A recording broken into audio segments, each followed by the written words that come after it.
Good morning. My name is Jordan Buckingham. I'm extremely excited to be with you at Unity Church in San Angelo with a bunch of like-minded people. You know, one of the first things I want to say is congratulations to the staff and the team that have assembled to be able to do this for you guys day in and day out, because it's not really easy to completely change your entire infrastructure to go into a whole new paradigm, right? So filming and getting stuff on YouTube and getting stuff online is a completely different animal, and you should see the team of people that are in here making all this happen. It's actually probably much larger than you even anticipate, all the people that are here making this happen. So I do definitely want to start with some gratitude there for all these people that are bringing this material to you.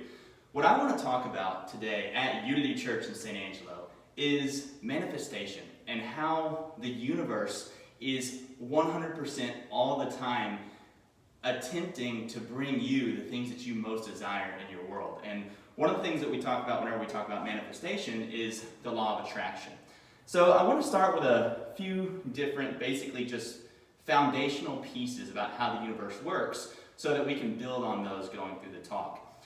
The first thing that I want to talk about when it comes to the law of attraction and manifestation and bringing about physical circumstances into your reality is that everything around you and everything that you are and everything that you see, taste, smell, touch, right? Everything in our universe is vibrationally based. At its core, there is vibration. And whenever you kind of break that down, this happens to scientists all the time, and it happens to people who study what I'm talking about here. Basically, you take physical matter and you start to break it down. So take my physical body here. You know, you've got my head, you've got my hands, you've got my arms. I somehow have control out of all of this stuff, which is cool because I can do, stuff like that. It's my body. But if you start to break it down, you can see that I have bones, I have muscles, I have organs, I have tissues in my body. They're all operating a certain way. You break that down even further, you'll see molecular structures, right? And then you'll see cells, and you see all these different things. And when you get to those molecular structures, they start to break down into atoms, and then those atoms start to break down even further than that. They talk about protons and neutrons and electrons. And now, if you talk to new scientists, they keep going even deeper to try to find these different particles that are even deeper than that, right? So essentially, you start going into leptons and all these different things that every time a new scientist makes a discovery, essentially they get to name it after themselves, and they start digging deeper and deeper into the quantum world. But essentially, what ends up happening every single time that people try to dig to the bottom of what we are, they always get to a point where they just go, it's energy. There's something there, we can't explain it, but it's there, right? So if you move up that scale, all right, what we're talking about is vibration. So ultimately, we have the ability to go all the way from that lower scale that I was just talking about all the way to this physical scale, right? And this is the knock on wood stuff that we're so interested in this physical reality, because that's why we came here in the first place, right? I've got an audience. I'm looking at y'all, you're my audience, but I've also got an audience over here. But isn't that how it is? Guys, like, we're so interested in physical manifestation and the reality that we're actually physically living here in our world, which is actually funny because whenever you talk to people about the idea of everything's vibrationally based and this and that, people say, that's great, Jordan, but I want to see the stuff, the physical stuff, Everything's vibration, but how do I turn the vibration into stuff, right? So that's what we're going to talk about a little bit today. So a couple key components about manifestation, now that we've kind of gotten the idea out of the way that everything is vibrationally based, all right? So when it comes to your physical self, and it comes to the circumstances that surround you and your physical body, you in particular have a point of attraction that is active in your vibration at any given moment, depending on the thoughts that you think, okay? So you are basically thinking thoughts, they're just going off in your head, and in accordance with those thoughts comes essentially a point of attraction that is measured essentially in vibration in your body. So the cool thing is, you have a vibration. The law of attraction, which is what you've heard probably a lot at this point, since you've been engaged with this particular set of people, you've probably heard about the law of attraction. The law of attraction is responding to that vibration, okay? So at its basis, you think thoughts, that sort of generates a point of attraction within you, and then the entire universe conspires to bring to you what is active in that vibration. Alicia was reading from some cards this morning, and I love some of the things that she said. She was basically talking about how there's nothing more just in the universe, right, than this law of attraction, because basically it's not biased. It doesn't care what you think or what your point of attraction is. It's still conspiring to help you experience it physically in your world. All right, so what happens all the time is people go, all right, Jordan, I know that thoughts become things. I've heard that a million times. I understand that my thought activates a vibration within me, and now the entire universe is conspiring to bring my active vibration components into my physical reality. But I don't necessarily want that all the time, because sometimes I'm thinking some weird, crazy stuff, and I feel like I'm totally out of control of what's going on in my head. I just saw some dude get in a car accident. Oh my God, I don't want to manifest that. I don't want to manifest that. I don't want to manifest. And then you watch the news and you see this thing about coronavirus, and you're like, oh no, I don't want to think about coronavirus. That's gonna manifest. Everything's gonna manifest. It's okay. Don't worry. It doesn't quite work like that. Okay. Fortunately, there's a buffer of time that exists in our physical reality where thought form has to basically build momentum within yourself before it becomes active enough in your vibration to create a physical counterpart. So let's move into that for a minute, and basically how the progression happens from thought to physical manifestation. And this is one of my favorite things about physical manifestation is this works for everybody, okay? This is happening to you whether you understand it or whether you don't understand it. Basically, this manifestation, this physical manifestation of circumstances that arise from your point of attraction is always going on, whether you understand it and know about it or not. So since you're going to be one of the happy few that actually understand this law of attraction and how things are operating, you're going to be in a position where you can actually begin to create within your life experience the set of circumstances that you would prefer, and you're going to be able to do that on purpose, intentionally, day in, day out, creating the most badass life experience that you could possibly imagine, okay? But this is essentially what happens with the creative process. First off, you have thought, okay? And a lot of thoughts kind of just peel into your mind and peel out of your mind, right? It's just like, hey, I'm looking at this candle behind me. That's kind of a candle. It's got this weird little thing that's doing that, okay? So I'm having a thought about that. But generally, I'm not so interested in this candle that I'm going to think about it the rest of the day. Because then what I'm going to do is I'm going to come over here to this handrail, and I'm going to go, hey, check out that handrail. Whoever designed this did a really good job. It's kind of cool that there's these little things on here, kind of wiggles. All right, but I'm going to move on, and I'm going to go, hey, look at this knock on wood stuff, right? That's all physical manifestation. And if you look at that little chain of events that I just had, it was thought. It's just activating thought. And generally, we're just going through our day, day in, day out. And what we choose to provide our attention to is what becomes active in our current thought vibration, right? But that doesn't have momentum yet. It hasn't really built into anything yet, which comes into step 2, which is beliefs, okay? And belief is a really charged word because everybody has their idea about what a belief is. But ultimately, if you look at it at its core, a belief is just a thought that you continue to think. Now think about that. A belief is just a thought that you continue to think. So at some point in your reality, you know, it's not as innocent sometimes as this candle or this handrail or this knock on wood post thing back here. Sometimes you get an idea planted into your subconscious by somebody who is really important to you. Sometimes this happens whenever you're a kid.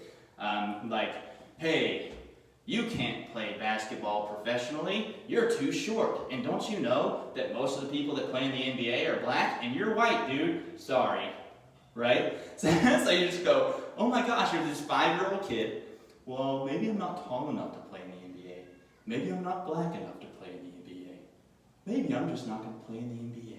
And you have this idea that's planted in your head. It's complete bullshit. Complete bullshit. I just said bullshit at church. But it's complete bullshit.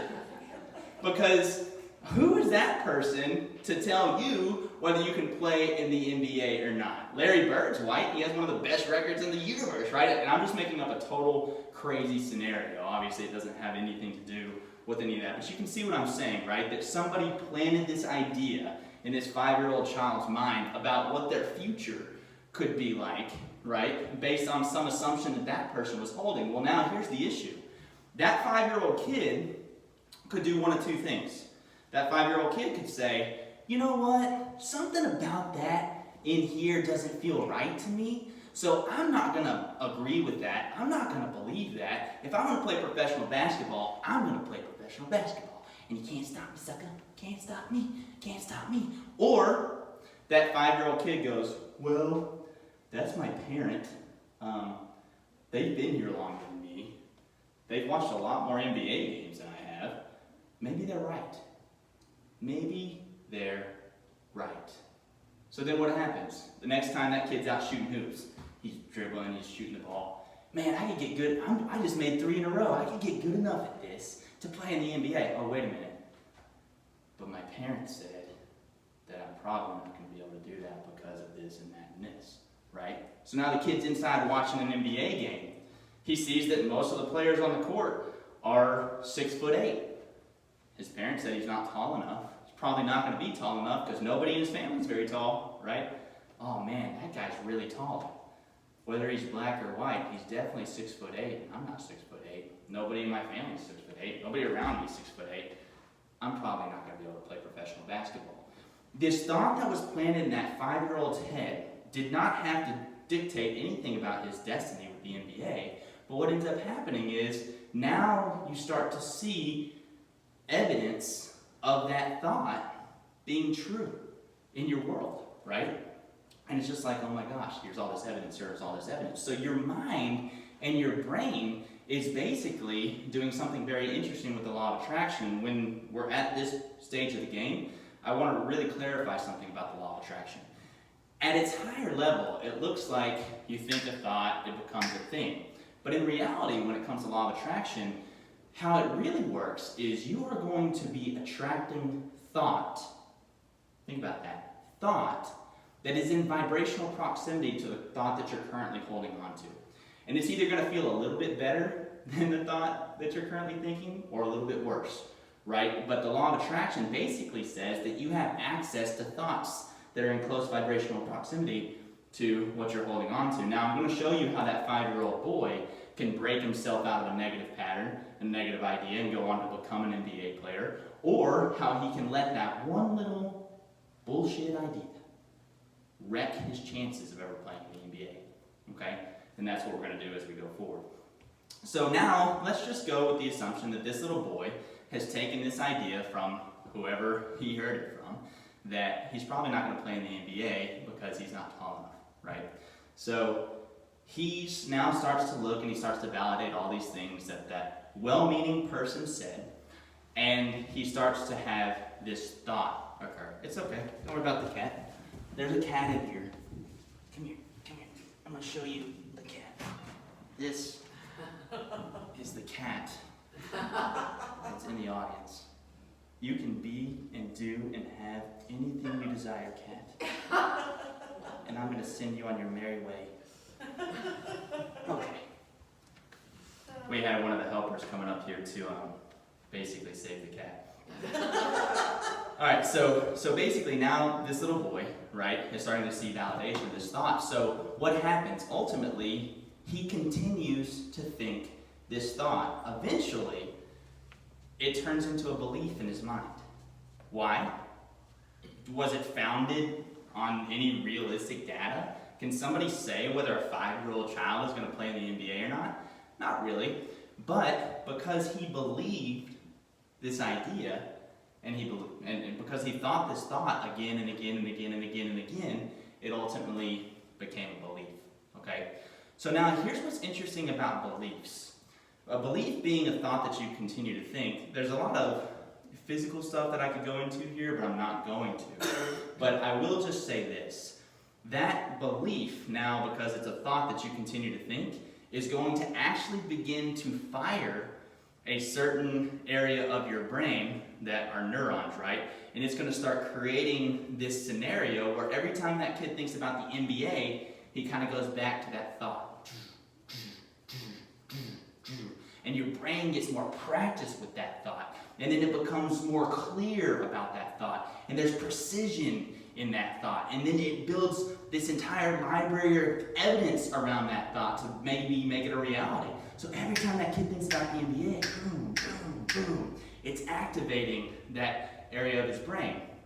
And correspondingly, the way the brain works is whenever you activate something in your brain, it actually tells your hypothalamus to create a set of chemicals that now go to your body, right, and basically deliver the message. So it's kind of like, hey, you thought a thought, you thought that thought enough to actually have it as a firm belief in your mind.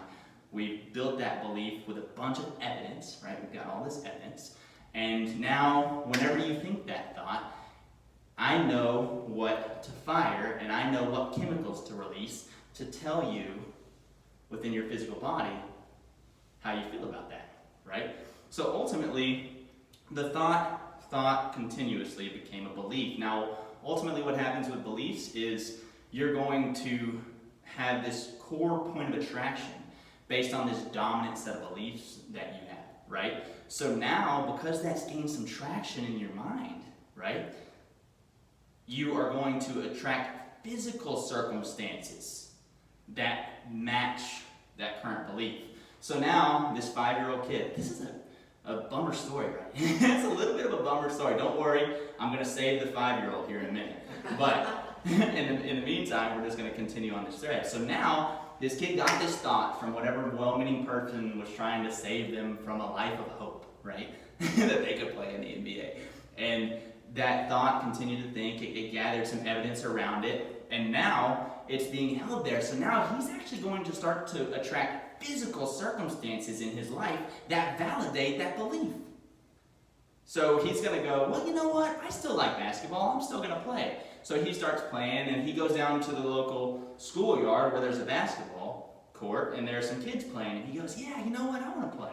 So he gets out on the court, and first off, nobody wants to pick him. Why? He's too short. Oh, man.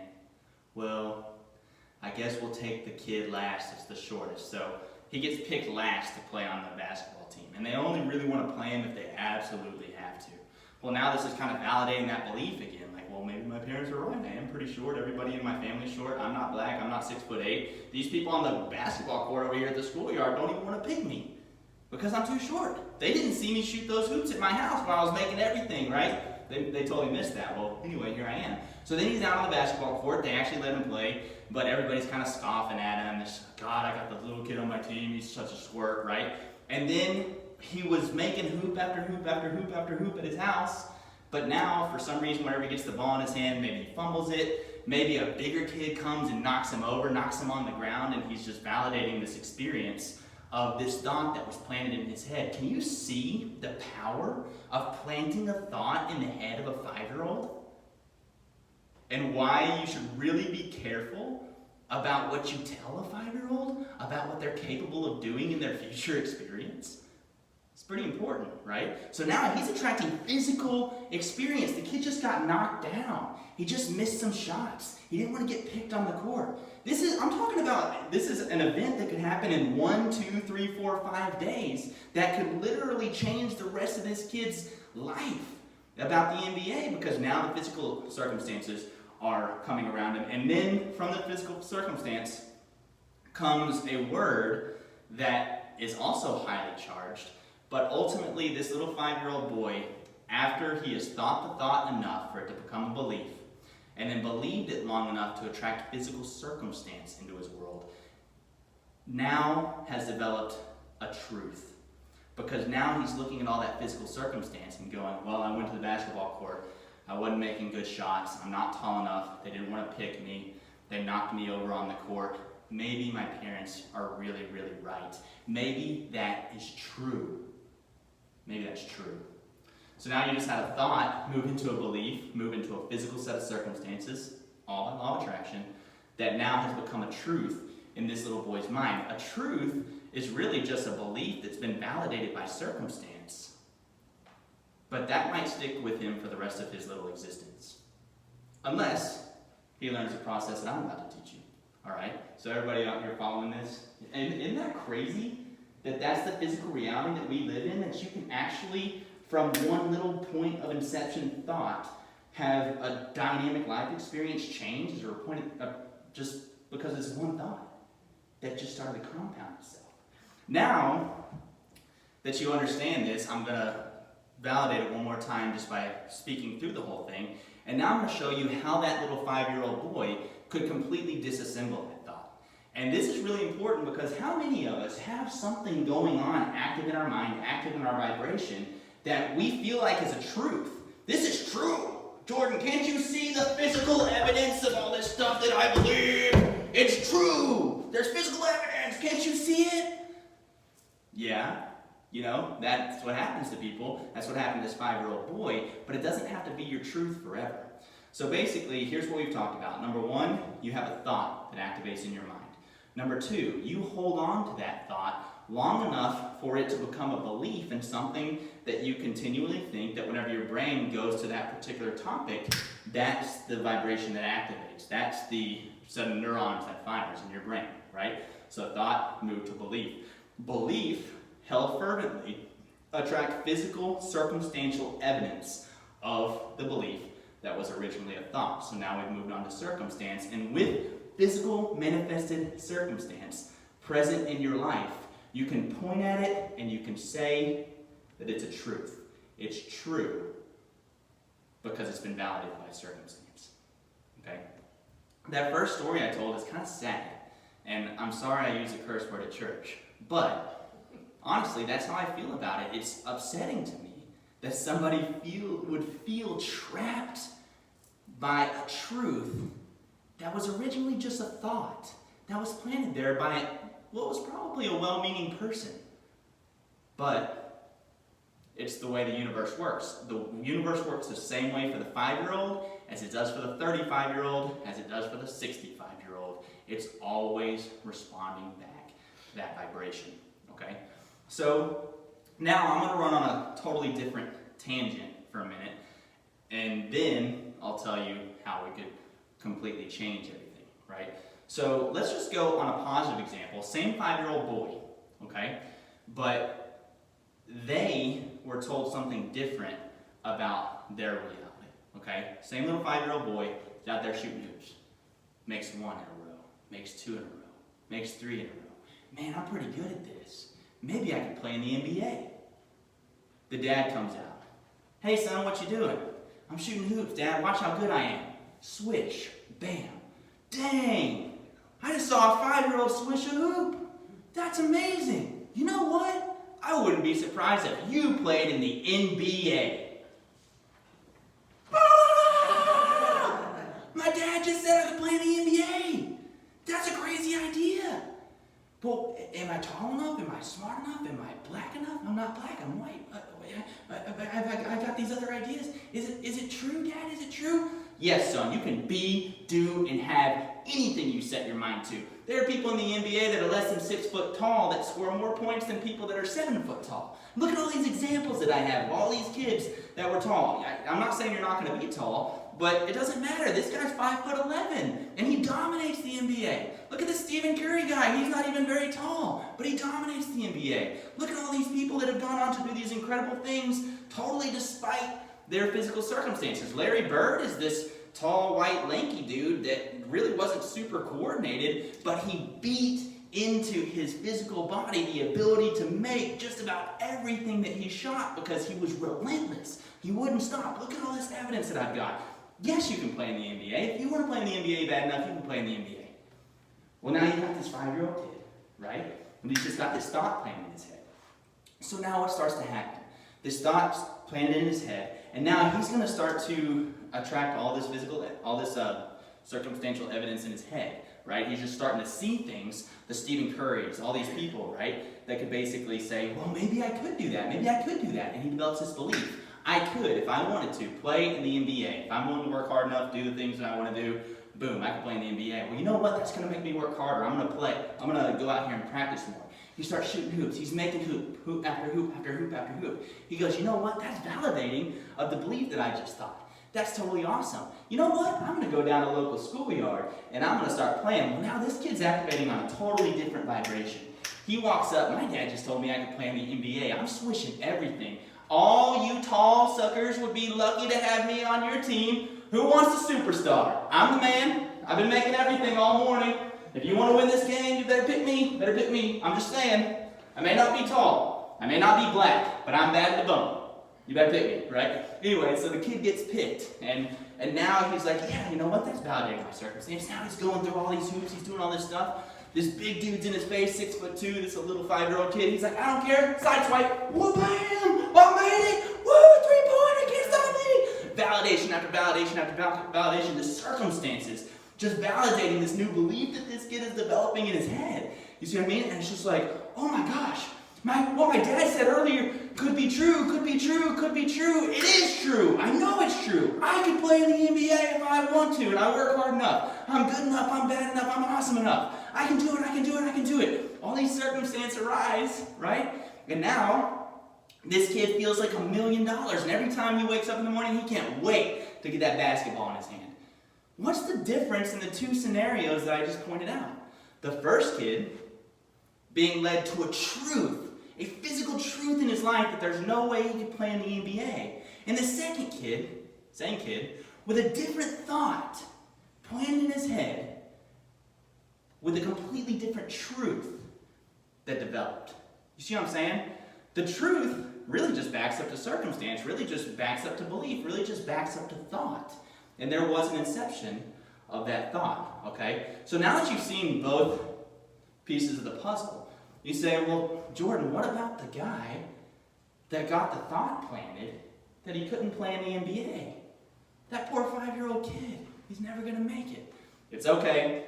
The 5-year-old kid can completely disintegrate the truth that he holds, that he couldn't do it, by going back to the inception of thought, okay? And this is an interesting one to talk about because all of us have some of this going on in our vibration. There are certain things that we believe are true that are definitely probably going to happen for us, right? And then there are other things that we think may be impossible, maybe that, oh my gosh, how could that ever happen? Generally, there's a mix of all this stuff going on within us. And now I get to teach you a very important part of the puzzle, comparing both of these two kids, the 5-year-old that doesn't believe he can play in the NBA, and the 5-year-old that believes he can. You, in your physical body, as we talked about, are vibrationally based. And if you go deep enough into anything, you find that there's something down there that we can't explain. All we can do is call it energy. All we can do is call it God. It's God, right? And some people in some doctrines of religion are taught that God is totally separate and outside of you. And that there's God over here and there's you over here and God's watching you and you're hoping that God is pleased with the stuff that you're doing, right?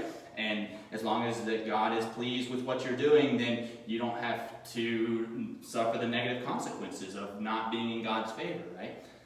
The funny thing about how I perceive the universe to be, and just so you know, it's not important to me that you believe what I believe. This belief works for me. I believe that I, in my physical body, am the physical extension of that source energy that created this world, all other worlds, this universe, all other universes. I am the physical extension of that power, that creative energy. And I direct that creative energy with my mind and my thought the same way that God, the Father, does. Because I'm an extension of Him. You see that? You think that God would create an extension of Himself and not grant that extension unlimited creative power so that God could experience creation through that entity? I personally believe that's exactly what He would do. He would give us the creative power that He has so that He could experience in physicality the laws of the creation that He created. It's kind of awesome. It's all about creation, right? So ultimately, I'm the physical extension of this massive non-physical side of myself. And I call that my infinite consciousness, my infinite potential, right? Every experience that you have, if you look at the simple creative process, follows basically a 3-step process, right? Whenever you're just moving through your life. We've already talked about how thought becomes truth, but now we're going to talk about the creative process of manifestation. Step 1 is that you ask, right? And just like I said, just moving about your life, moving about the universe, you're going to start to develop ideas and preferences, things that you would prefer to happen in your life. And whenever you're just moving through life, creating preferences, those are launched as rockets of desire that move into step 2 of the creative process, which is the universe answers. The infinite part of your consciousness becomes the vibrational equivalent of that new desire that you formed just moving through your life, right? So back to the 5-year-old kid. He has a desire to play in the NBA. The universe, instantaneously, upon that kid developing that desire, has already become all of the cooperative components to make that a reality in that kid's life. It's just how the universe works. I mean, now there's a reality out there that is NBA bound. There's a path of least resistance from where that kid is to him playing in the NBA.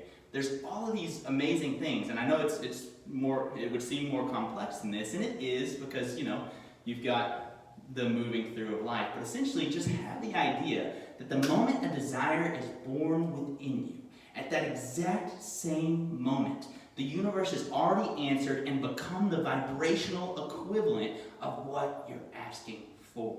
That desire has been born into literal vibrational reality.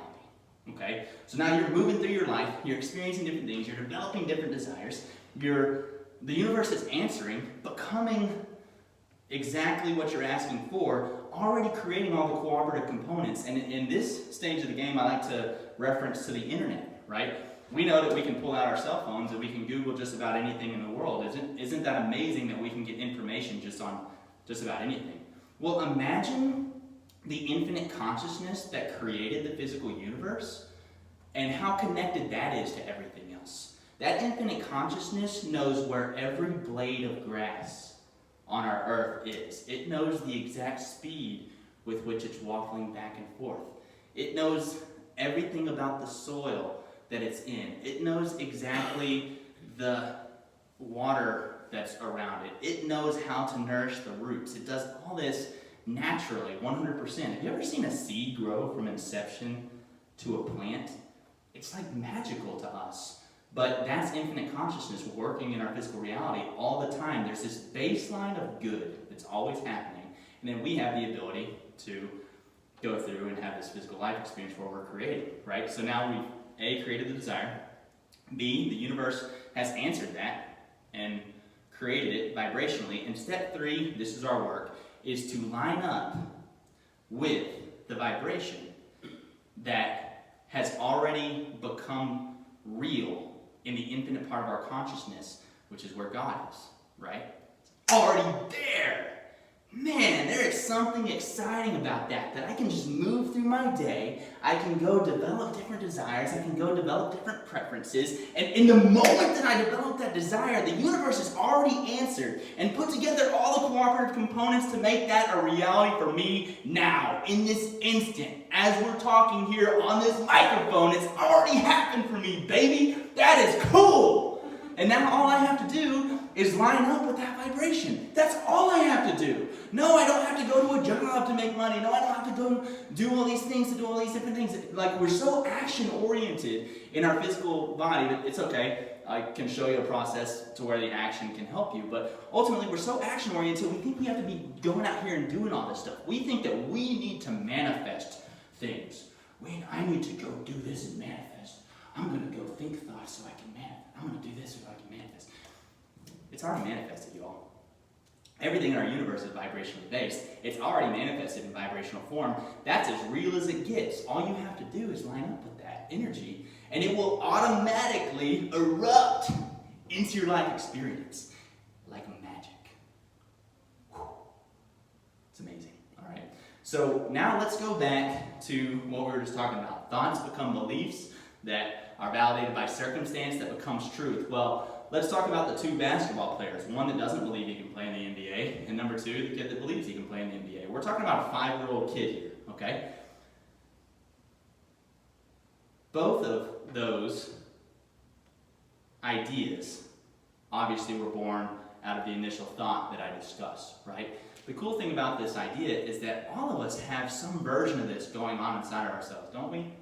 Don't we have some things where we believe we could totally do it pretty easily, and some things that we don't see the path to get there very easily, right? We all have that.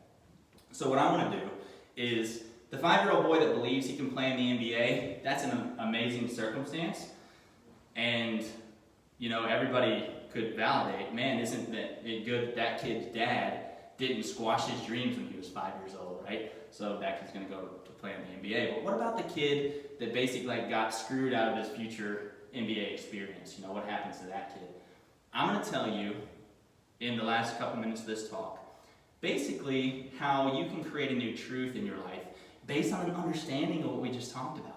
And that's what's exciting. Once you understand this stuff, once you get it, once you understand that the entire physical universe, the entire non-physical universe is conspiring to bring circumstances into your reality that match your desire, right? Once you understand that and you understand the process to get there, you can create any set of circumstances that you want. Anything. You can experience it because you understand this powerful law. Now, before I jump into this real quick, I do want to say one thing that's very important. Everything you think you want at some level is because you believe you will feel better in the having of it. Did we come to this physical reality to pile up a big pile of stuff and a big pile of experience that we could compare our pile of stuff to everybody else's pile of stuff? Hey guys, I got a pile of stuff here. How's that look to Tamara's pile of stuff? How's that look to Alicia's pile of stuff? How's that look to Cindy's pile of stuff? You know, that's cool that you guys created the ability to play guitar and the ability to sing and the ability to be poetic in your speech. You know, we didn't come here to do that, to build up a pile of physically manifested stuff and then compare our pile to everybody else. But that's not what you would see on Fox News or CNN, is it? You know, it seems like everybody's comparing themselves to everybody else. At the end of the day, everything you think you want is just at some level because you believe you will feel better in the having of it. And everything that we're talking about here is really just so that you can experience joy in your life. Because when you're experiencing joy in your life, you're in direct harmony and alignment with that energy that creates worlds, okay? But just for the fun of it, let's go create a new truth for this kid that got his dreams robbed from him whenever he was 5 years old. All right, so I want to disassemble this truth. How can I disassemble a truth? Well, it's pretty hard sometimes because we don't understand the process, number one. You know, if you don't understand what I just told you about thought becoming belief, becoming circumstance, becoming truth in your life, then you have no idea how to go back and disassemble that, right? But now you do. So let's just say that this kid gets to this point in his life and he's got a truth. And that truth is developed in his life and it's not serving him or one of the desires that he had. Okay, so now going back to a piece of our talk, that kid had the idea that he wanted to be in the NBA. He started to shoot the hoops. He's doing that stuff. The universe has developed the cooperative components to help him become an NBA superstar. It's already literally manifested in vibrational form. And then the whole process that happened kind of happened where you got this different thought planted. Okay? But what's cool is the infinite part of your consciousness, where God is going to steadfastly, without fail, continue to offer the vibration of what is true, which is that kid having every ability to play in the NBA if he wants to, right? So now there's this infinite part of your consciousness that is absolutely relentless, and it holds on to that idea. And it's basically, imagine the vibrational equivalent of this NBA superstar. It's just amazing. He's making millions of dollars. He's amazing. He's doing what he wants to do. That's already become that in his non-physical reality. Well, now the 5-year-old kid is sitting there with this truth developed that I'm never going to be able to play in the NBA Thanks for noticing me. I'm Eeyore from Winnie the Pooh. You probably know what I'm talking about. Thanks for noticing me, but I'm never going to play the NBA. Right? What does that feel like? Whenever that thought is activated, whenever that truth is activated in your life, what does that feel like? It feels like crap. It feels horrible. Everything about that just feels horrible. And why is that? Because we're equipped with an emotional guidance system inside of our physical body to tell you whether a thought is in alignment with your infinite perspective or not. Isn't that cool? You've got an emotional guidance system that tells you in any given moment the thought that you're currently holding, whether it's in alignment with your infinite perspective, what you have become in the vibrational version of yourself or not, whether you're in alignment with that or whether you're not. So now this kid's going to feel bad, right? And then maybe one day he runs into somebody like me that not only tells him that he can be or do or have anything that he ever wanted to experience in the physical universe, but they actually give him a method to be able to shift his thought and develop a new truth. Well, now he says, wait a minute, I know my parents said that thing about me, but hang on a second, if it works this way, and I actually had that thought, and I emitted that thought into the infinite part of my consciousness, and the infinite part of my consciousness became the vibrational reality that I'm playing in the NBA, and whenever I think the thought of me not playing in the NBA, I feel bad, and I understand that I have an emotional guidance system that tells me in any given moment whether my thoughts are in alignment with the infinite part of my consciousness or not, then wouldn't it mean that because I feel bad and crappy whenever I think that thought about that truth that I have for myself, that that's just the infinite part of my consciousness telling me that that's complete bullshit? Awesome! Maybe my dad was well-meaning, maybe my parent was well-meaning, but maybe, maybe that idea that they gave me wasn't true. And maybe the circumstances that I developed were just because I continued to think that thought that I was given enough to become a belief, to become a circumstance, to become a truth. Wait a minute. If I backtrack this far enough, I can... What's the thing that starts the whole part of the process? Oh, a thought. A thought. I don't buy this thought. I don't believe that thought.